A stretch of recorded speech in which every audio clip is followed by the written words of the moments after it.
공자학원이라는 단어를 못 들어보신 분 손 들어보세요. 처음 듣는, 처음 듣는다 손 들어보시겠어요? 네. 다행히 많이 들어보셨군요. 예, 기쁩니다. 제가 2년 전에 이 운동을 시작할 때만 해도 공자학원의 존재를 아는 분이 거의 안 계셨었어요. 여러분들 중국 공산당이 뭐라고 생각하십니까? 사회주의를 표방한다고 하지만 얘들은 사회주의가 아니죠. 중국 사회주의 아닙니다. 자본주의인데 마피아 자본주의죠. 이 마피아 집단이 중국 공산당이에요. 그래서 중국 공산당을 정확하게 표현하면은 사회주의를 내걸고 이 태자당이라고 하는 권력과 부를 독점하는 이 집단이 이 군림하는 조폭이죠, 조폭. 중국 공산당은 조폭이에요. 제가 중국 공산당에 대해서 무슨 감정이 있어서 그런 게 아니고 아주 드라이하게 표현하면 얘들 조폭입니다. 얘들은 이 일당 조폭들이 70년을 이 나라를 다스리는 바람에 엄청 썩었어요. 인류 역사상 가장 부패한 집단이고, 두 번째는 이 부패를 유지하려다 보니까 인류 역사상 가장 악마적인 독재를 하는 집단이죠. 이걸 감추려고 주변에 이 자유민주주의 국가들의 이 영향이 올까봐 주변의 자유민주주의 국가의 존재 자체를 얘들은 못 견뎌해요. 그래서 얘들은 침략성을 가지는 거죠. 홍콩이라고 하는 14억 인구를 가진 중국이 홍콩 800만 밖에 안 되는 그 홍콩을 짓밟았습니다. 왜 그랬을까요?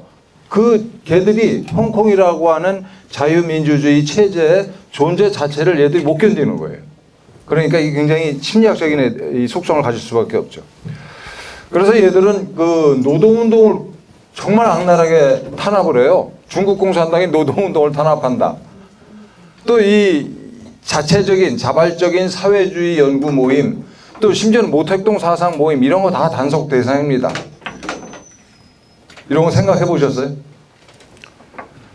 모든 종교 탄압 대상이고, 연예 아이돌 탄압 대상이죠. 얘들은 독재를 해야 되겠다라고 내놓고 하는 애들이에요. 공산주의를 하기 위해서 독재를 해야 된다.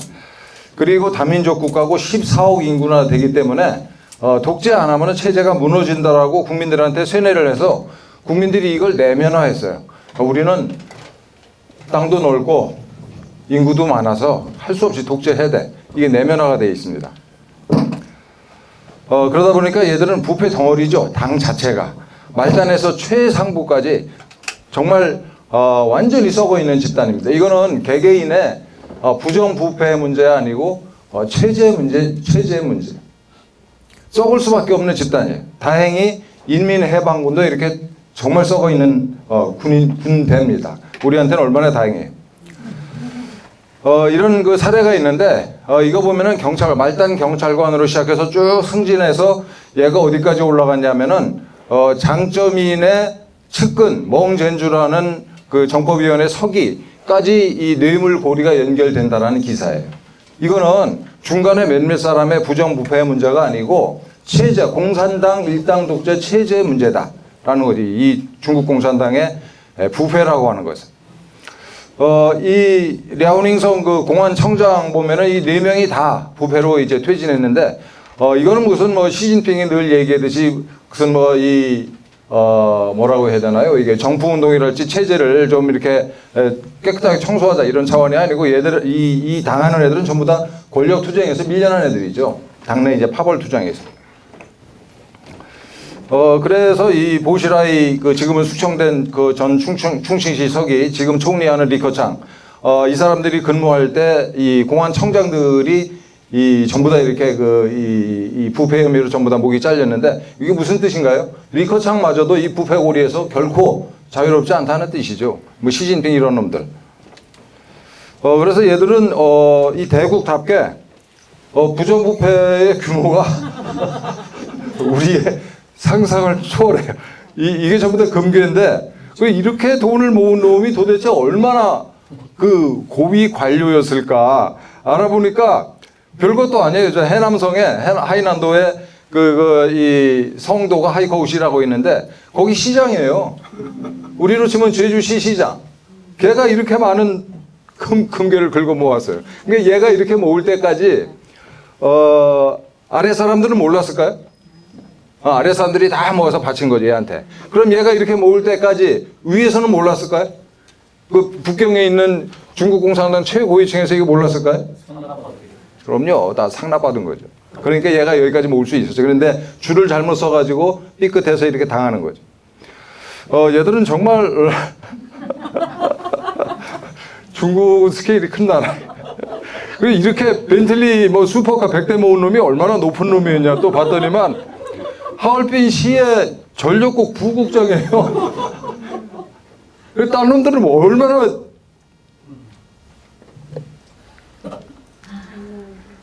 또 한 놈은 첩이 100명이야. 얘들은 정말 스케일이 커요. 이거 부지 기술입니다, 이거. 중국 이 시진핑을 비롯해서 리커창, 그 중국 공산당 상무위원들 다 중국 최고 부자들이에요. 다행인 건 아까 말씀드린 것처럼 중공군도 이래요. 그래서 얘들은 비행기 전차 장갑차 이거 해체해서 팔아먹고 고철로. 그 다음에 무슨 뭐 휘발유 뭐 경유 이런 것도 전부 다 팔아먹고 다 상납해야 승진하니까 안 할 수 없습니다, 이거. 심지어는 얘들이 국책 사업으로 추진했던 이 항공모함 이 건조 책임자도 이렇게 저렇게 해먹다가 걸려가지고 이게 아마 얘는 사형당했을 것 같은데 우리한테 얼마나 다행이에요. 아까 말씀드린 것처럼 중국은 이 중국 공산당이라고 하는 마피아 조폭 집단이 다스리는 나라고 그 중에서도 태자당 아주 고위 관료들의 세습 이 귀족들이 다스리는 나라입니다. 그래서 이 중국 공산당 지금은 죽은 그 진운이라고 하는 이 원로가 이런 말을 했어요. 중국은 우리 거다. 그 우리가 세운 나라야 이거. 그래서 우리 자식들이 다스려야 돼.라고 공개적으로 얘기했어요. 이 중국 공산당의 마인드를 아시겠죠. 그래서 얘들은 이제 시진핑이 무슨 뭐 중국 특색 사회주의니 무슨 뭐 공평사원이 헛소리한다. 갑자기 제가 즐겨 쓰는 용어가 튀어나올 뻔했네. 그래서 중국에서는 돈 버는 애들은 다 태자당입니다. 그럼 태자당이 아닌 애들은 뭐냐? 태자당 심부름 하는 애들. 그래서 우리가 아는 민간 기업은 중국에는 없어요. 예. 그래서 중국엔 민간 기업 없습니다, 여러분들. 우리 한국 사람들이 중국 가서 돈 벌었다 무슨 뜻이에요? 중국 공산당이랑 거래가 있었다는 뜻이에요. 중국 공산당의 비호 없이는 돈 버는 거 불가능합니다, 여러분들. 중국에서 돈 벌었다. 그 중국에서 돈 벌어도 사실 가지고 나오지를 못해요. 지금 얼마 전에 들은 얘기인데 삼성전자가 이제 반도체 공장이 있어서 돈 많이 벌었잖아요. 삼성전자의 고민이 그거랍니다. 돈을 가지고 나오지를 못한대요. 중국에 묶여 있어요. 그런데 가지고 나온 분이 있죠. 한 4천억이 넘는 돈을 가지고 나온 분 누군지 생각나세요? 한샘그룹 회장님이 그걸 가지고 나와서 어떻게 썼는지 혹시 아십니까? 여시제 설립하라고 중앙일보 홍석현 회장께 드렸어요. 무슨 뜻이라고 생각되세요? 공산당을 시키기. 예, 살벌한 거죠. 예. 중국의 민간 기업은 없다. 굉장히 중요한 컨셉입니다, 이거. 대표적인 놈이 마윈, 전 세계적인 스타였었잖아요.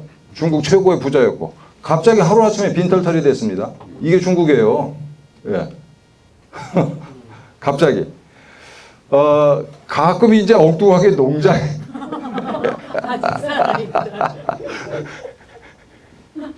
다른 부자들은 행방불명되고 죽은 애들이 많은데, 마윈은 살아있어요. 이게 왜 세계적인 스타라서 얘를 죽일 수가 없는 거예요, 중국 공산당에. 그래서 가끔 이 농장에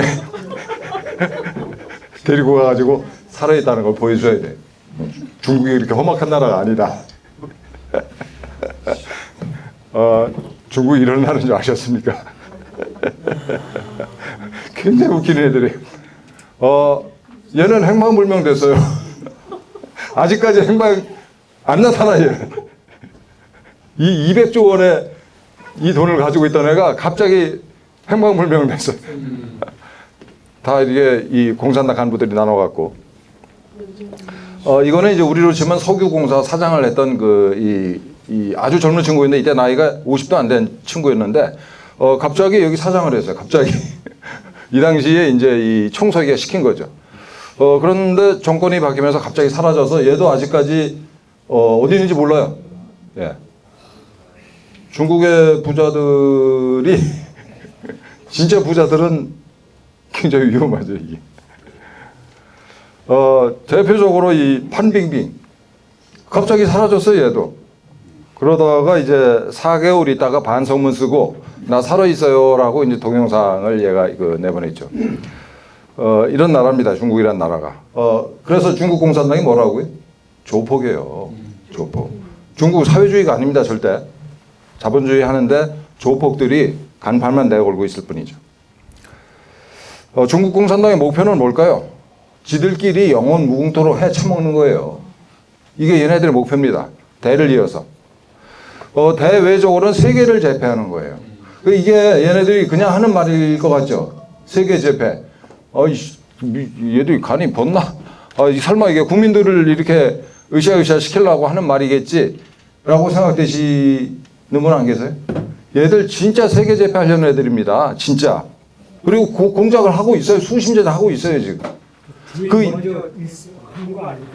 예, 그 중에 하나가 한국이죠. 그 얘기를 조금 이따 합니다. 이제. 왜냐하면 이제 얘들이 공산주의를 내걸고 있잖아요. 공산주의의 이 존립의 근거 자체가 자본주의 타도예요. 예, 첫째, 아주 심플하게 얘기해서. 자본주의가 없어질 때까지 얘들은 자본주의를 상대로 전쟁을 한다라는 게 최재의 논리적인 어떤 미션입니다, 이게. 중국 공산당이. 두 번째는 아까 말씀드린 것처럼 주변에 자유민주주의 국가가 존재하는 것 자체를 견디지를 못해요. 자유의 바람이 불어오니까. 그리고 홍콩 같은 그런 작은 이 자기네 영토에 이 전 세계랑 약속을 해가지고 일국양제를 하기로 한 그 약속을 어기고 그걸 밟아버렸잖아요. 그거를 못 견디는 거예요, 얘들은. 중국 공산당은. 그리고 이제 중화민족주의가 있습니다. 국뽕이라는 게 있는데, 국뽕이라는 단어 우리 선배님들 다 아세요? 국수주의 희로뽕이라는 겁니다. 이게 우리나라가 정말 하늘이 낸 민족이고 하늘이 낸 나라로서 전 세계를 우리가 지배해야 된다라고 하는 정말 희로뽕 맞은 정서 상태를 국뽕이라고 그러는데, 국뽕에 빠져가지고 온자탄 2번 맞은 나라가 있죠. 일본. 이 국뽕은 하루아침에 맞는 게 아니고, 국뽕을 맞는데 이게 70년 내지 100년 걸려요. 일본도 이게 30년대 만주사변을 일으키고 이게 중일전쟁을 일으키고 그렇게 하면 거기까지 가기까지 걸린 시간이 70년 100년 그렇습니다. 그동안 얘들은 일본은 한 번도 좌절을 안 했어요. 이제 메이지 유신 있고 나서 승승장구했습니다. 일본은 그야말로 1차 대전 때 전순국이었고요. 그 다음에 이게 조선 차지했고 이 싸우는 족족 다 이겼어요. 중일전쟁 이겼고 러일전쟁 이겼고 그래가지고 얘들이 우리 일본 민족은 하늘이 우리한테 운명을 줬어 라는 생각에 빠졌어요. 국민들이 다. 중국도 마찬가지죠. 중국도 승승장구했습니다. 대륙을 차지했고요. 6.25 전쟁을 얘들이 이겼다고 생각해요. 적어도 비겼잖아요. 그 당시 압도적인 세계 최애 강국이랑 비겼어요. 그리고 소련은 무너졌지만 얘들이 버티고 있고, 그리고 지난 한 10여 년 전에 전 세계 금융위기가 왔을 때 중국만 버텼어요. 오히려 중국이 버텨가지고 전 세계 경제를 불황에서 구해냈다라는 평가마저 받았습니다. 그러니 얘들 정서가 어떻겠어요? 기고만장하죠. 얘들 정서를 이해를 해야 됩니다. 말 그대로 기고만장해 있어요, 지금. 조금 이따 그 증거를 몇 개 보여드릴게요. 그래서 얘들은 굉장히 침략적이고 공격적이고, 그래서 얘들은 민주화가 불가능하죠. 민주화를 하면은 중국 공산당이 그냥 바로 소멸돼 버리고 공산당 관계자들은 마저 죽죠. 얘들이 저지른 만행은 오늘 따로 말씀드리지 않을 텐데, 한 가지만 말씀드리면 1년에 산채로 장기를 뜯기는 사람이 한 10만 명이 넘어요. 얘들이 이제 싱싱한 장기를 팔아먹으려고 평소에 이렇게 쭉 수용소에 관리를 합니다.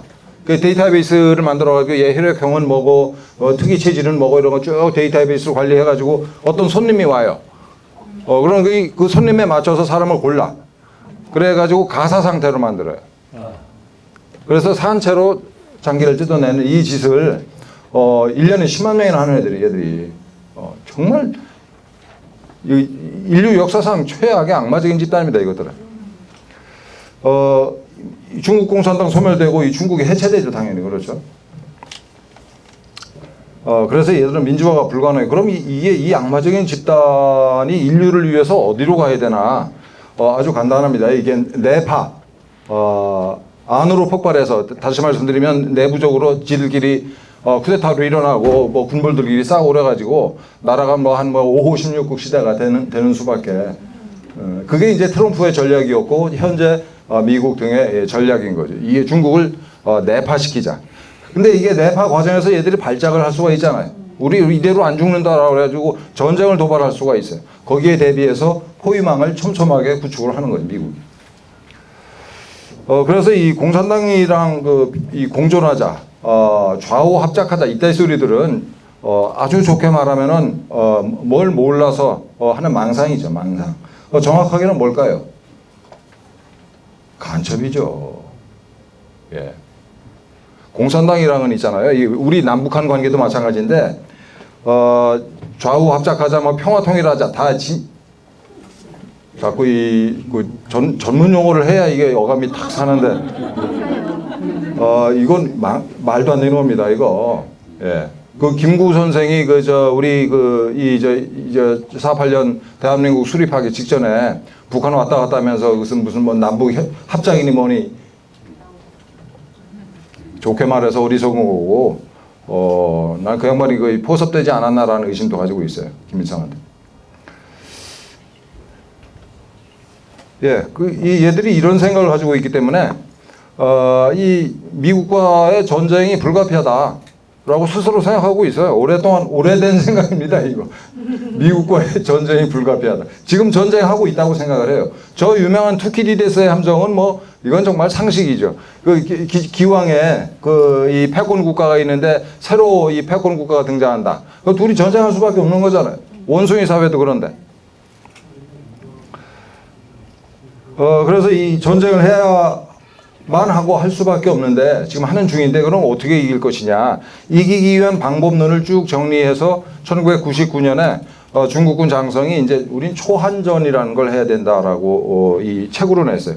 초한전은 초나라 항우 유방이 등장하는 그 초한전이 아니고 한계가 없는 전쟁이에요. 윤리 도덕 다 팽개치고 쓸 수 있는 모든 짓을 다 해야 된다. 암살 같은 거는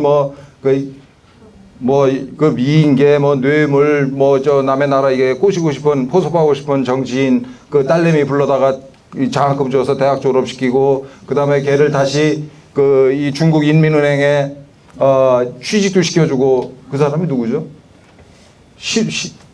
김두관 딸내미입니다. 김두관 딸내미. 예.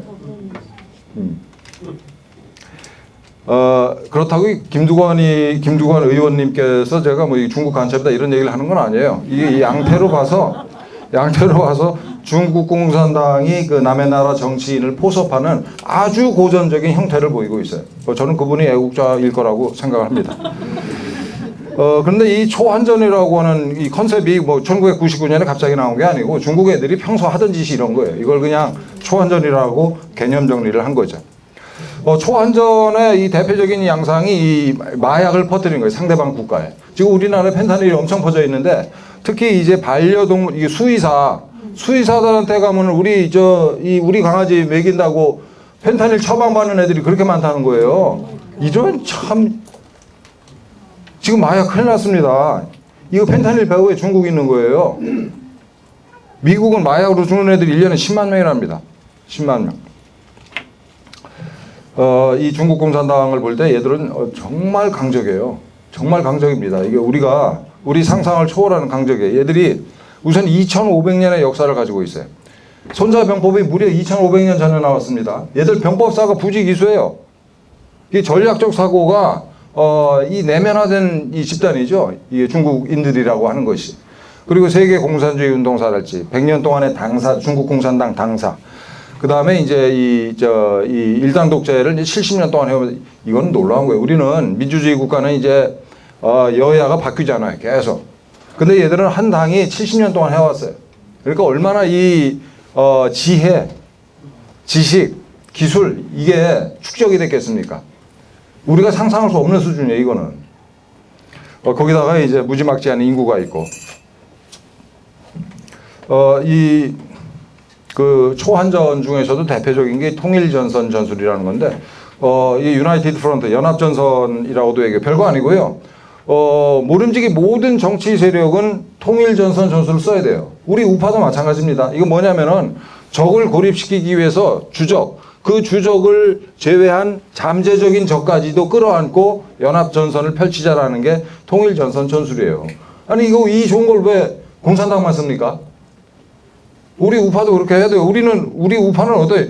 약간 90%가 다 의견이 같은데 10%가 다르다고 서로 싸우고 그러는데, 그러면 안 되는 거죠. 우리가 예를 들면 이제 부정선거론 둘러싸고도 갈라져 있고, 뭐 트럼프파도 있고 바이든파도 있고 정말 가관이죠. 우리 우파 갈라져 있는 거 보면은 가관인데, 우리도 통일전선 이거 해야 됩니다. 그건 그렇고, 이 통일전선은 이 공산당을 모름지기 세 개의 조직이 핵심이에요. 하나는 조직부, 당연하죠, 조직부. 두 번째가 선전선동부, 세 번째가 통일전선 공작부예요. 이 세 개는 외우셔야 됩니다. 예, 모든 공산당이 이 세 개의 부서를 축으로 해서 이 나머지 이제 부서가 배치가 되는 거죠. 이걸 지키기 위해서 군경이 배치되는 거.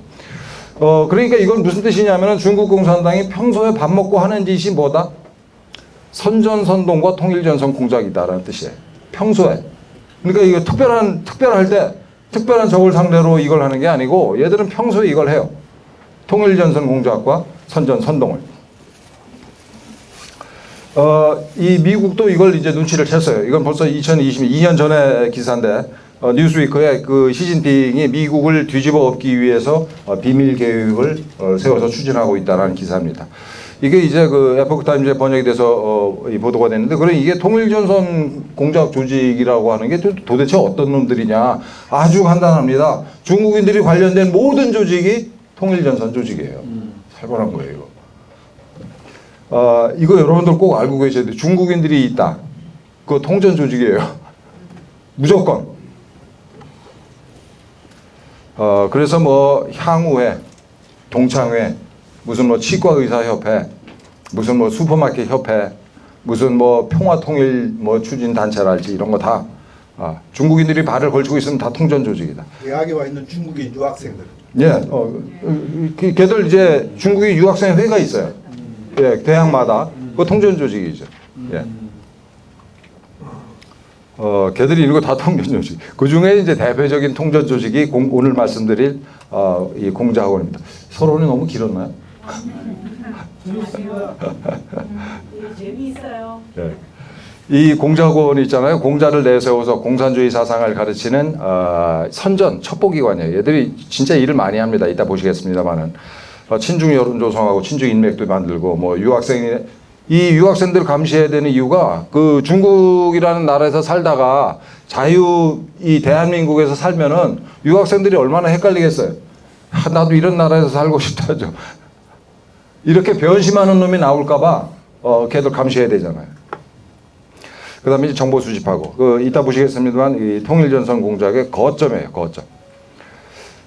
이게 이 중국 공산당이 이거 굉장히 중요시합니다. 중국 공산당 최고위층이 해외 순방을 하면은 꼭 여기 들리고요. 이거를 처음에 만든 사람이 정치국원으로서 이 중국 공산당 1억 당원 중에 정치국원이 25명밖에 안 됩니다.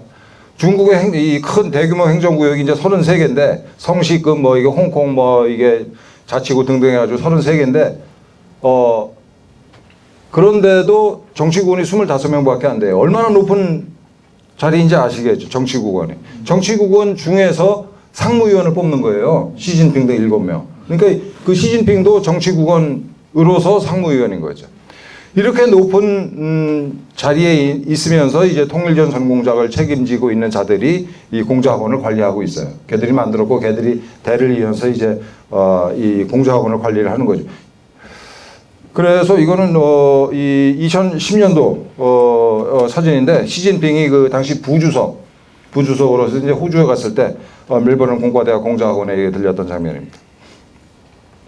공작원은 뭐 전 세계 다 있어요. 그래서 뭐 한때 500개가 넘었다라고 그러고 미국이 세계에서 제일 많았었는데 110개가 넘었었는데 금년 6월 말 현재 18개로 대폭 축소가 됐고 다른 나라도 다 지금 내보내고 있습니다. 한국만 유지부동해요. 한국이 지금 39개, 세계에서 가장 많습니다.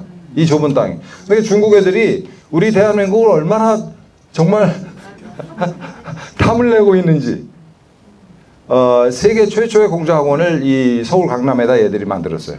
그리고 나 그걸 한 1년 동안 실험을 해본 다음에 이제 전국에 쭉 이렇게 만들어 나가죠. 세계 최다다 우리나라.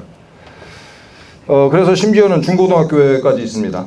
중고등학교. 그리고 중고등학교 얘들이 어떻게 들어갔을까 조금 이따 말씀드릴게요. 이거 설립하는 거는 뭐 이게 중국 공산당에서 설립비 10억 원은 뭐 이게 정해진 금액은 아니고 규모에 따라서 오락가락합니다.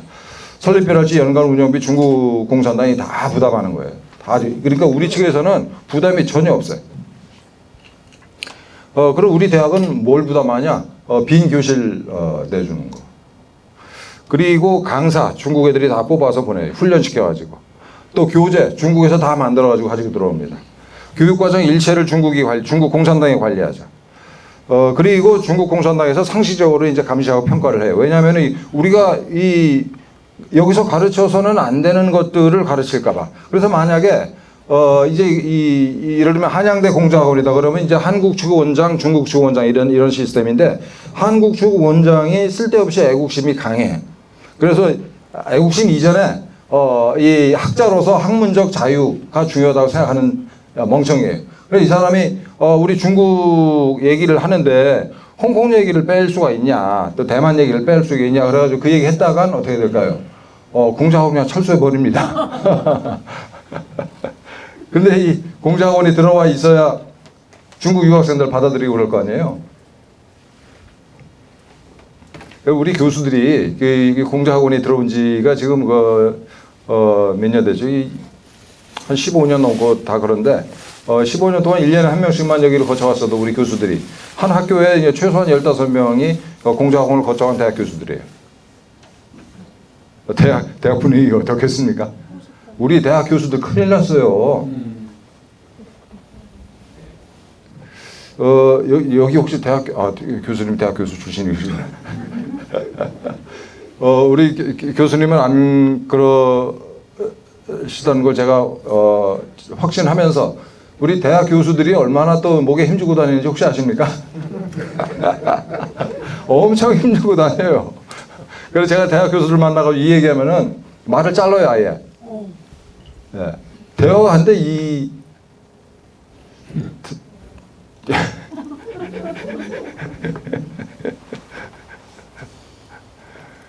공작원은 그럼 커리큘럼 교육과정은 뭐냐? 교재 중국 공산당이 만든 거라고 그랬죠. 어떤 내용이 담기겠습니까? 보나마나 중국이 매우 정상적인 나라고 인권이 보장되고 민주주의하고 더군다나 승승장구하는 나라다 이런 내용이에요 다. 그리고 이제 은근히 모택동 얘기도 하고 그러는 거죠.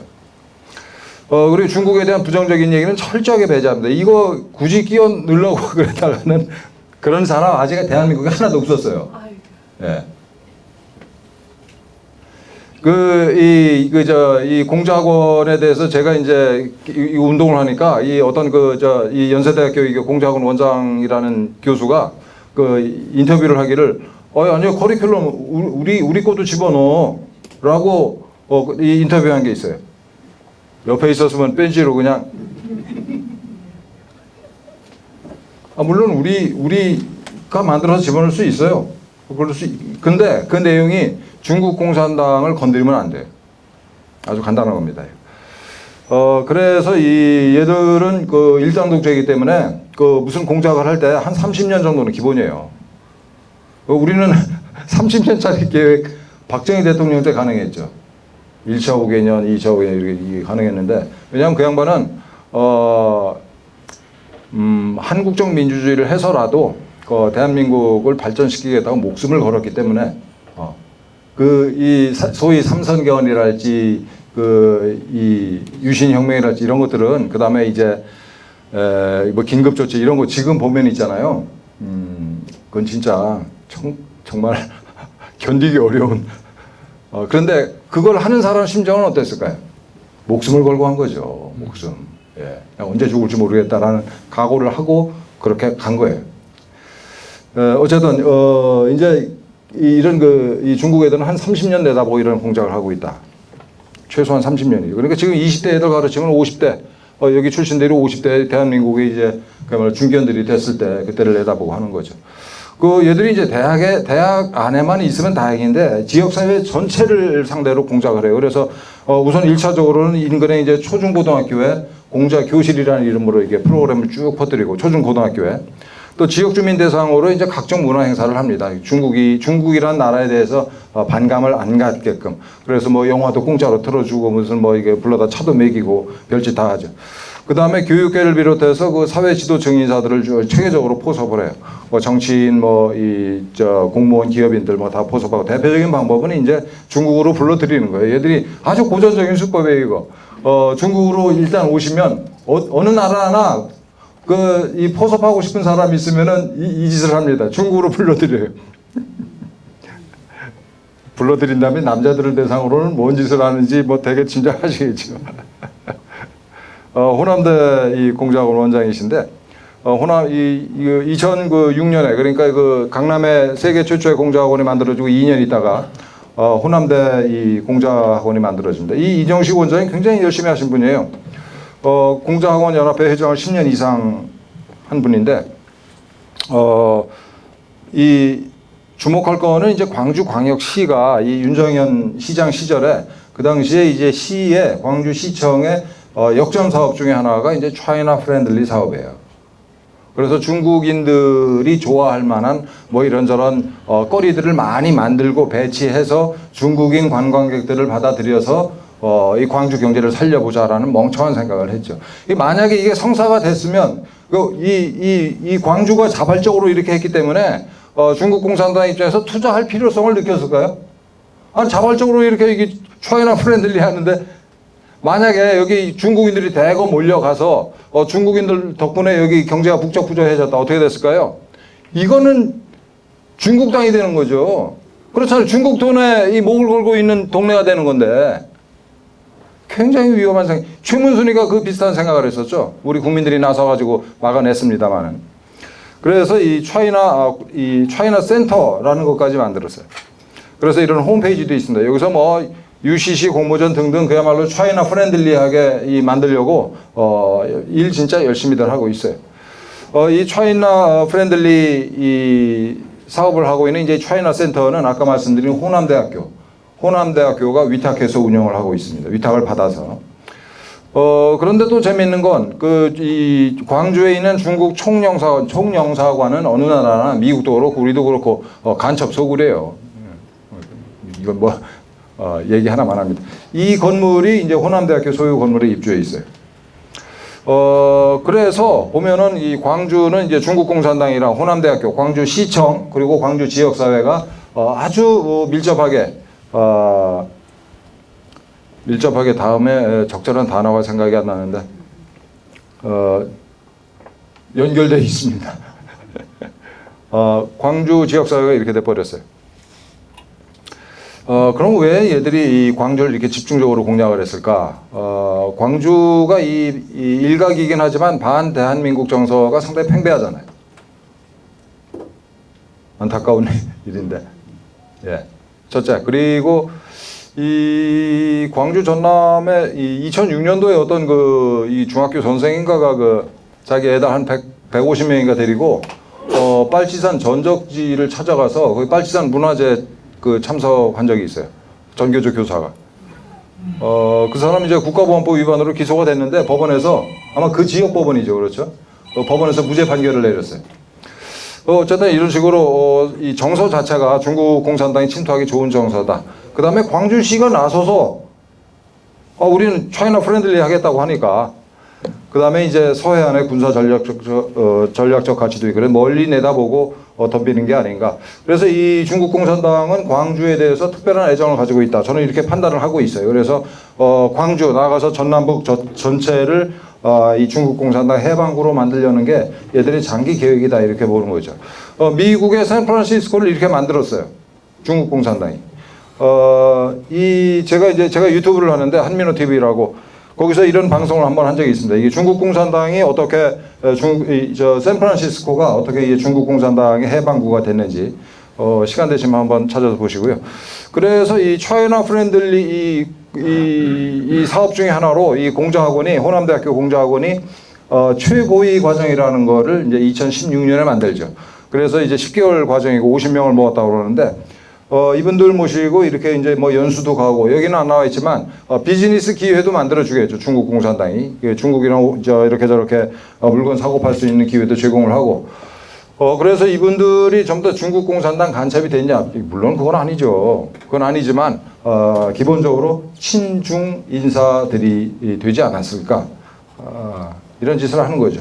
또 광주지방경찰청에서 이제 공짜로 이렇게 중국어도 가르쳐주고 또 광주 초중고등학교 교장단 이 중국으로 데려가서 연수시키고 근데 이제 교장단 해외 연수는 이 호남대학교만 하는 게 아니고 전국에 있는 공자학원이 다 해요. 그래서 이제 서울 강남에 있는 이 공자학원도 이짓하고 보면 이 호남대, 강원대, 뭐 세명대, 뭐 제주 한라대 공자학원들은 다 이 짓을 합니다. 이게 통전 공작의 기본이에요. 꼭 해야 되는 거. 이 연수 조건은 뭐냐면 이제 항공료만 본인 부담해요. 항공료만. 그리고 이제 중국에 일단 가면 뭐 거기서 이동하는 거 뭐 숙식비 뭐 아침 점심 저녁으로 사내 진미를 먹고 어떤 남자들 같은 경우에는 술 한잔 하면서 뭐 형님 동생 관계도 맺고 난리 나는 거죠. 아, 참 이 사람들 진짜 열심히 해요.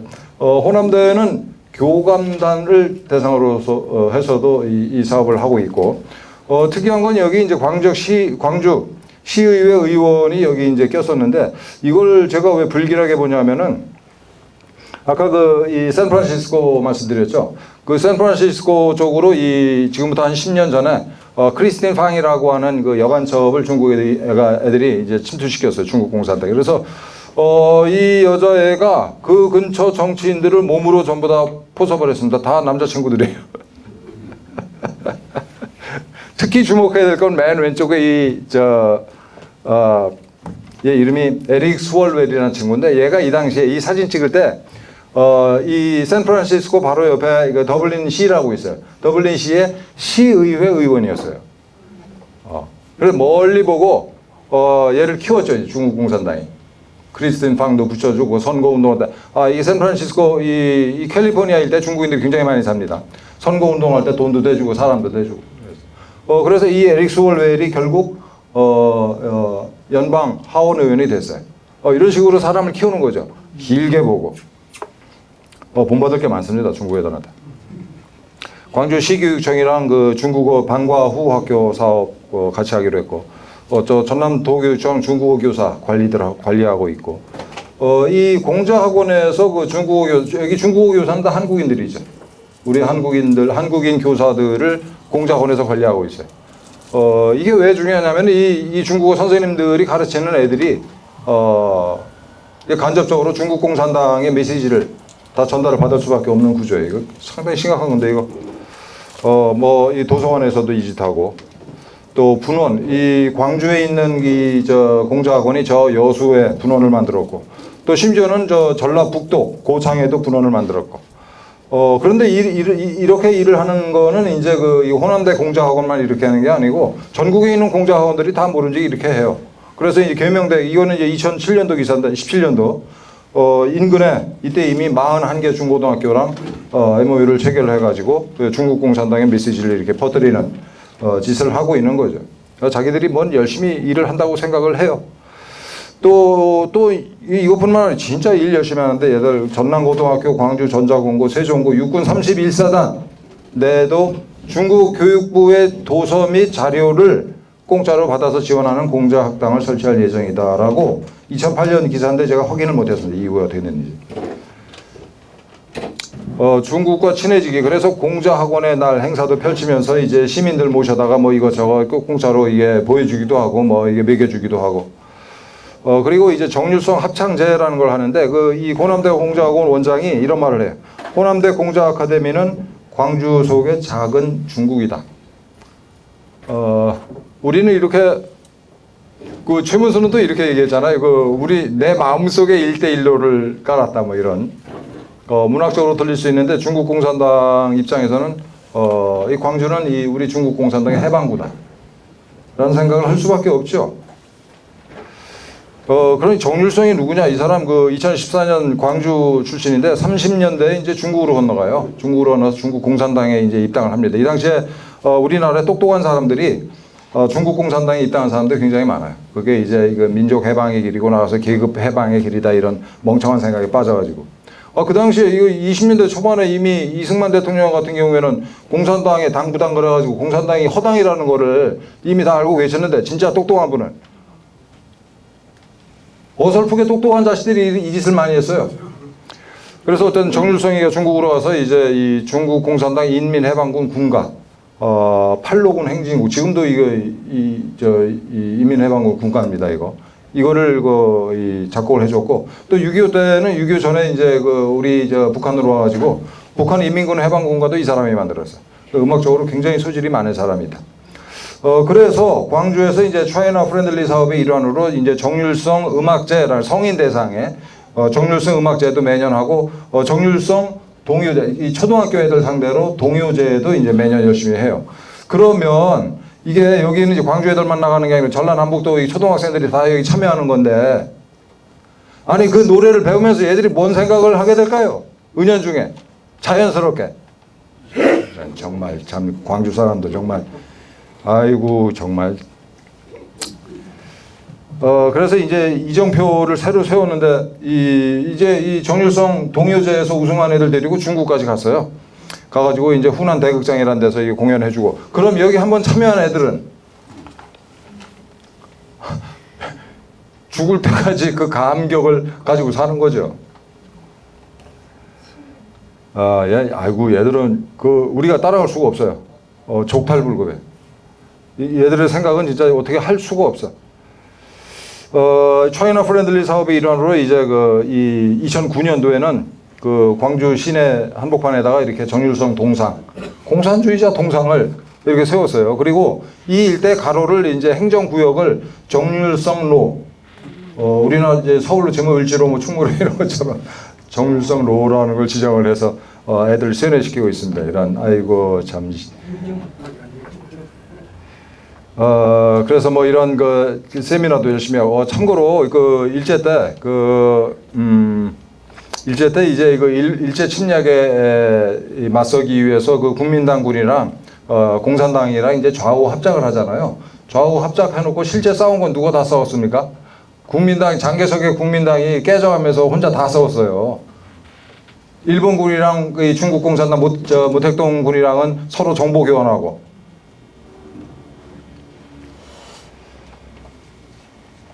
그래서 무슨 공연도 이렇게 해주고 이렇게 해야 되니까 광주 사람들 나가서 이제 전라남북도 사람들이 어떻게 될까요? 중국이라는 나라에 대해서, 중국 공산당에 대해서 아무 생각이 없이 우리 우바. 전라도로 중국이 이제 중국이 되는 거 아니에요? 예. 이거 진짜 이 방송을 이제 우리 호남 분들도 제가 정말 좋아하는 분들이 호남 애국자들 많이 계십니다. 소수라서 그렇긴 하지만. 또 하나 이게 주목할 만한 게 이제 이 세계 최초의 공자학원 서울 공자 아카데미가 이 홈페이지를 운영하는데 거기 이 화살표 있는데 보시면 중국어 통번역 스파르타 훈련소라는 걸 얘들이 운영을 해요. 이게 얼마나 대단하냐면은 우리나라에서 한국 외대 통번역 대학원 입학자랄지 그다음에 경찰 보면 이제 외사 경찰이라는 게 있어요. 외국 인 관련 사안 담당 외국어 특기 경찰관을 이제 외사 경찰관이라고 하는데 그 중에 이제 중국어 특기생들은 여기 출신들이 압도적으로 많아요. 그래 여기 출신들이 다 이게 빨갱이냐, 중국 공산당이냐? 그건 물론 아니겠지만 중국 공산당의 1차적인 포섭 대상이다. 조심했으면 좋겠다. 특히 경찰에서 이 부분 좀 신경 썼으면 좋겠어요. 무시무시하죠. 예, 무시무시합니다. 여기 출신들이. 그리고 시험 문제를 누가 내요? 얘들이 내는 거잖아요. 그러니까 이게 중국어 좀 해서 어디 시험 좀 점수 좀 많이 올리고 싶다 하면은 일로 갈 수밖에 없잖아요. 아니 시험 문제를 내는 놈들이 가르치는 대로 가야지. 그래서 여기 여기 원장이 이런 말을 했어요. 중국어 잘 배우는 비결 뭘까요? 무조건 중국어를 좋아해야 된다. 그리고 자유용공자학원이라는 또 다른 홈페이지가 있는데 이거는 우리나라 주식회사 대교랑 중국 공산당이 이제 손잡고 만든 거고. 다행히 중국의 미래는 대단히 암울합니다. 뭐 이런 악마적인 조국이 영원 무궁토록 갈 수 있겠어요? 이게 내부적으로 문제가 너무나 많고. 요번에 뭐 코로나 잡는답시고 한 명 발견되면 그 동네 전체를 폐쇄하고 그러잖아요. 못 견디고 이제 심약한 애들은 아파트에서 뛰어내리고. 내부적으로 이런 체제가 오래갈 수는 없다. 라는 생각이고. 두 번째는 이제 국제적으로도 이 중국의 정체를 이 자유진영이 파악을 했어요. 그래서 이걸 그냥 두면 안 되겠다라고 결심을 했습니다. 오래됐어요. 트럼프 때부터 그렇게 했으니까. 그래서 이제 반중 물결이 전 세계에 이렇게 이제 일렁이고 있죠. 그래서 이 중국 애들이 얼마나 간땡이가 벗었냐면은 시진핑이 직접 그 외교관들한테 전랑 외교를 하라고 시켜요. 그러니까 중국에 대해서 삐딱한 얘기를 하는 놈은 밟아라. 외교적인 발언하지 말고 그냥 겁을 주고 협박을 하고 뭐 다시는 입을 뻥긋 못하게 만들어라라는 게 전랑 외교예요. 얘네들이 얼마나 간이 보는지 느껴지세요? 외교관들한테 이걸 시켰어요. 어떤 걸 시켰냐면은 이건 이제 외교관은 아니고 이 중국 관영지 편집장인데 호주는 이 중국이라는 신발 밑에 부는 껌딱지야. 가끔 문제를 넣어줘야 돼. 니까지 것들이 감히 우리한테 덤벼? 얘들이 이런 생각을 가지고 있어요, 얘들이.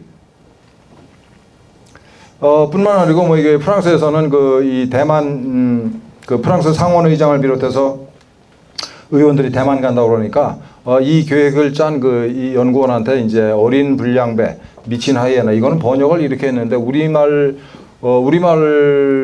번역하면은 뭐 어떤 식으로 할까요? 이런 새파란 새끼가 뭐 이런 했겠죠. 또 이거는 슬로바키아에서 중국에 대해서 부정적인 보고서를 냈다고 그 연구소 소장한테 너 밤에 잠은 잘 자냐? 밤길 조심해야 돼. 이메일로. 간이 부었죠, 이것들.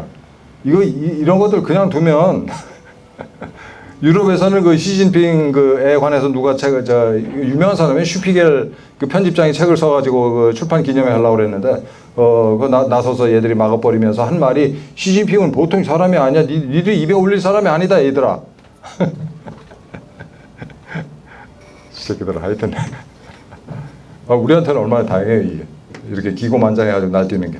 그래서 전 세계에서 이제 이 공자원을 추방하고 있죠. 이건 헬싱키에서 이제 금년에 바로 얼마 전에 6월 달에 핀란드 공자학원 추방하기로 결정을 했고, 그 이전에 벨기에, 스웨덴, 덴마크, 노르웨이에서는 전부 다 폐쇄를 해버렸고, 미국 아까 말씀드렸죠. 110개가 넘다가 지금 뭐 18개 지금 남았고, 또 영국도 마찬가지예요. 공자학원 몰아내겠다라는 게 지금 영국의 전반적인 분위기입니다. 이거는 작년 3월 달에 이제 포린 팔러스의 이 기사인데 내용인즉슨 지금 중국을 밟지 않으면 중국한테 우리가 당한다라는 거예요. 네. 미국 사람들이 이게 이제 컨센서스입니다. 이건 너무 이게 해괴한 새끼들이라 지금 이걸 재기 불가능하게 밟아버려야 되겠다라는 게 미국의 입장이에요. 그래서 이제 글로벌 서플라이 체인에서 빼버리고, 이 펠로시가 있잖아요. 며칠 전에 대만 갔다 왔잖아요. 대만 가서 한 말이, 선전포고를 하고 왔습니다. 사실상의 선전포고. 뭐라고 했냐. 시진핑이 집권을 강화하면서 혹독한 인권 기록과 법치에 대한 무시는 지속되고 있다. 홍콩에 대해서는 중국은 일국 양제 약속을 쓰레기통에 던져버렸다. 티베트와 신장에서도 소수민족 대량 학살을 자행하고 있다. 중국의 아픈 데는 다 찌른 거죠. 이거는 이 민주당입니다. 펠로시. 미국은 여야를 막론하고 중국을 밟아버려야 되겠다라는 입장이에요. 독일도 마찬가지예요. 독일에서도 뭐 여야 막론하고 이 사람들도 이제 이게 이달 말에 이 대만을 방문하는데 중국 애들이 뭐라고 그러니까 독일 의원이 뭐라고 그랬냐면은 중국 지도부는 국제 무대에서 협박을 일삼는 불을 뿜는 용이 되지 않도록 조심해라. 이 국제사회의 중국에 대한 이 시선이 느껴지세요? 중국 애들이 이걸 잘 알아요. 미국을 비롯해서 이 서방 각국이 우리를 밟고 있구나 라는 걸 잘 알고 있습니다. 이건 이제 또 포린 팔러스의 작년 9월 기사인데 중국이 정점을 찍었다. 지금 이제 내리막길인데 지금부터 10년이 제일 위험하다. 위험하다는 걸 잘 알고 있죠, 미국이. 준비하고 있겠죠. 그래서 이건 얼마 전에 이제 텔레그래프 기사인데 중국은 사실은 뭐 종이 호랑이다. 대만 뭐 공격 못해. 라는 판단을 하고 있어요. 그런데 우리는 아직 좀 어정쩡하죠. 그 미국이랑 협력하되 중국 자극은 좀 경계하자 뭐 이런. 또 치포 이 반도체 지금 전쟁 중인데 치포 안 할 수 없어요. 이 치포 안 하면 우리 그냥 미래가 없습니다, 대한민국에. 우리가 이 반도체 산업을 이렇게 키울 수 있었던 이유는